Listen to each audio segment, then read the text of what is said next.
I have a simple 3-part process we're gonna walk through together to make those background vocals full of character. Let's jump in. All right, so here are my background vocals. Stuck in my tracks, thinking about how I acted, knowing left it in me, thinking one day we'd fall in line. They kind of sound a little tinny to me. They don't sound wide. They definitely don't sound like they have any dimension. So let's get started on this process, all right? The first thing we wanna do, step number 1, clean them up through the use of EQ, compression. Nectar is awesome because everything is just in this one plugin. So everything I'm gonna add can all stay in-house, so to speak. It's all gonna be right here.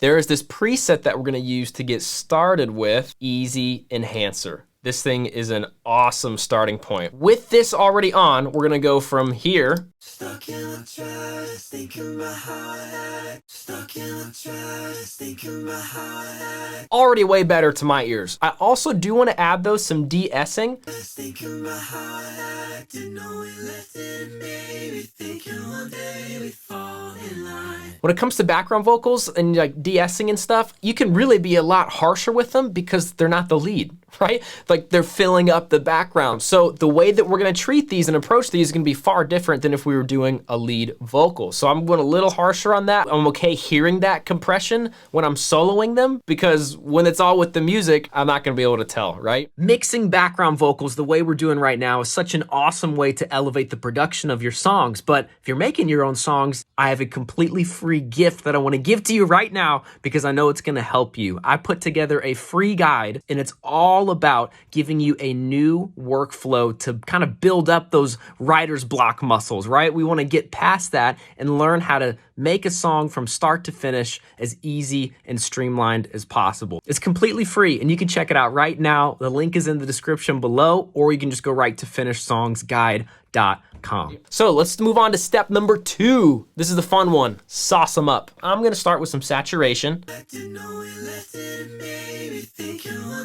And this is such a cool thing about Nectar is you can just move things around. I'm gonna move this to the front of my chain to kind of emulate like they're all coming in first to this saturation, this warmness. We cannot get saucy without reverb.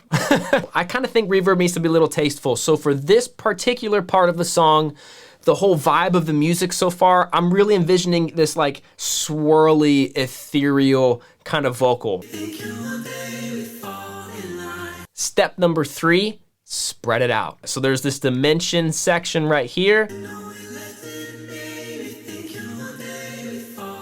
Woo! I mean, I'm kind of thinking wider the better. I'm gonna go and turn down the chorus a little bit. The only thing left to do is bump up the output a little bit to the level that I want to inside of the track. Stuck in my tracks, thinking about how I acted, know we left it in maybe, thinking one day we fall in. It's good, it's tasteful, it's just a little bit, just that little bit of something extra. So there it is, there's the 3 steps you can use to take your background vocals from wherever they're at now to how you hear them in your head. Step number 1, clean them up. Step 2, sauce them up. Step 3, spread them out. See you in the next video.